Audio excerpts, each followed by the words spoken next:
Hello दोस्तों, आज हम बात करेंगे कौन कौन से ऐसे कारण हैं जिसकी वजह से लोगों को हाई ग्रेड फीवर यानी बहुत तेज बुखार हो सकता है। By definition high grade fever का मतलब है कि अगर 103 डिग्री फ़ारेनहाइट या 39.4 डिग्री सेंटीग्रेड से ज़्यादा अगर फीवर हो रहा है तो ये हाई ग्रेड फीवर के डेफिनेशन में आता है। ये हाई ग्रेड फीवर अक्सर लोगों को डरा देता है, कभी कभार जानलेवा भी हो सकता है, पर इसके एक दो नहीं बहुत सारे कारण हो सकते हैं। तो इनके बारे में जानना और समझना ज़रूरी है ताकि हम एक ब्रॉड डिस्कशन कर सकें और पेशेंट को ट्रीट कर सकें।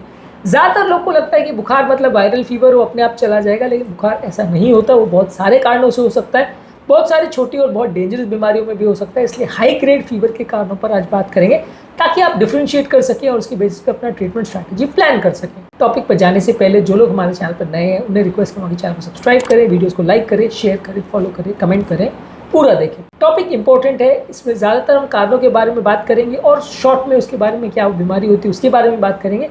वीडियो को एंड तक देखिएगा। चलिए शुरू करते हैं इंपॉर्टेंट वीडियो।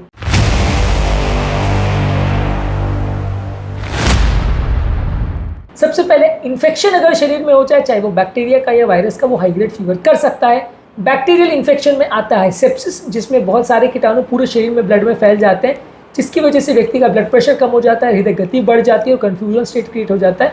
ये सेप्सिस बोलते हैं इसको, इसमें कई बार हो सकता है। इसके अलावा निमोनिया, खासकर स्ट्रेप्टोकोकस निमोनिया या लिजोनेला निमोनिया, बैक्टीरिया के इन्फेक्शन की वजह से हाई ग्रेड फीवर हो सकता है। साथ में खांसी और सांस लेने में तकलीफ भी हो सकती है। मेनिंजाइटिस यानी ब्रेन का फीवर है, जिसमें लोगों को अलग अलग तरह के बैक्टीरिया जैसे निसेरिया मेनिंजाइटिस और स्ट्रेप्टोकोकस निमोनिया, ये बैक्टीरिया से काफी कॉमनली होता है। ज्यादातर इस तरह के पेशेंट्स में तेज बुखार, सरदर्द होना और गला में अकड़न हो जाना या स्टिफनेस हो जाना या कंफ्यूजन स्टेट ऐसा हो सकता है। इसके अलावा आता है urinary tract infection. Urinary tract infection में अगर पाइलोनेफ्राइटिस हो, किडनी का इन्फेक्शन हो, तो वहाँ पे high grade fever, back pain और यूरिन में जलन होना, इस तरह के सिम्टम्स हो सकते हैं।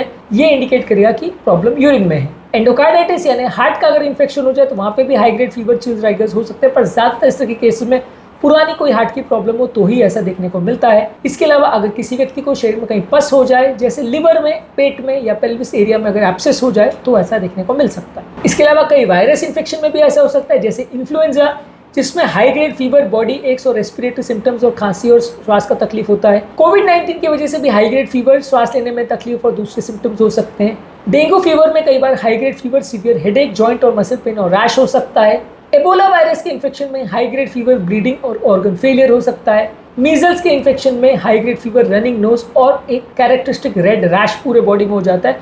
तो ये सारे वो वायरस इन्फेक्शन है जिसमें लोगों को हाई ग्रेड फीवर आ सकता है। पैरासाइट इन्फेक्शन में मलेरिया एक इंपॉर्टेंट कारण है, खासकर अगर फैल्सीपेरम मलेरिया हो तो इसमें साइक्लिकल हाई ग्रेड फीवर रुक रुक के आता है। बेबेसियोसिस भी एक पैरासाइट इन्फेक्शन है, इसमें भी लोगों को हाई ग्रेड फीवर आ सकता है। इसके अलावा फंगल इन्फेक्शन में हिस्टोप्लाज्मा और कोकिडियोमाइकोसिस, ये फंगल इन्फेक्शन है जो ज्यादा वीक इम्यूनिटी वाले लोगों में होता है, इसमें भी लोगों को हाई ग्रेड फीवर हो सकता है। बॉडी में कुछ इन्फ्लेमेटरी कंडीशंस या ऑटो इम्यून डिजीज है, जिसमें बॉडी में खुद के खिलाफ एंटीबॉडीज बन जाते हैं और ये बॉडी में इन्फ्लेमेशन प्रोड्यूस करते हैं, इसमें भी हाई ग्रेड फीवर हो सकता है। इसमें कॉमन कारण आते हैं इस कैटेगरी में रूमेटिक फीवर, जो एक स्ट्रेप्टोकोकल इन्फेक्शन के खिलाफ एंटीबॉडी बनते हैं, जिससे फीवर होता है, जॉइंट पेन होता है, हार्ट में इन्फ्लेमेशन होता है। ये रूमेटिक फीवर में हाई ग्रेड फीवर हो सकता है।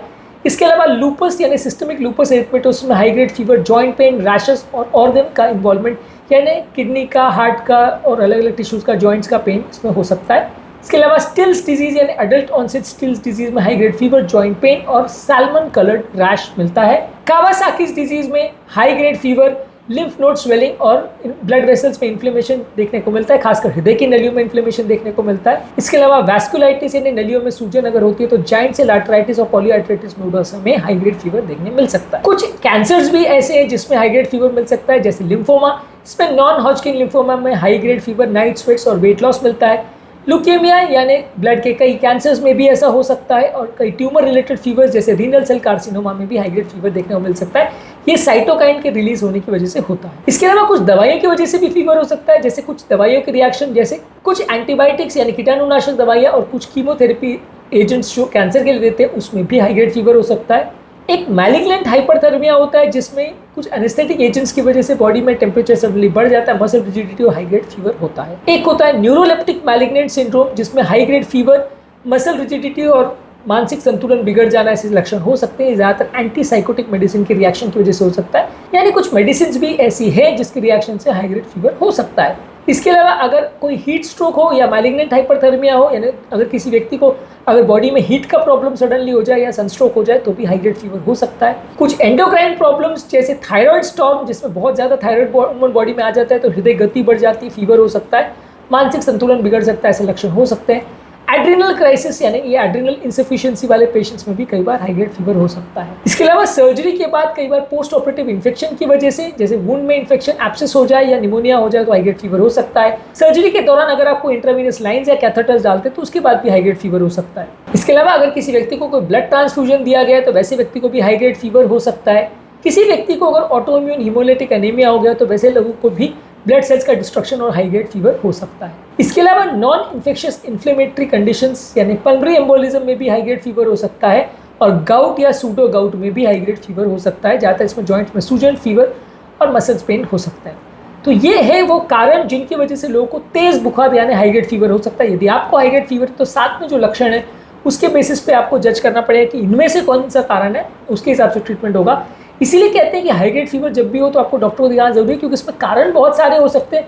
आपको कौन सा कारण है, यदि आप उसको नहीं पकड़ पाओगे तो हर एक कारण के हिसाब से अलग ट्रीटमेंट होता है, जिसको अगर आप मिस करते हो तो तकलीफ बढ़ सकती है।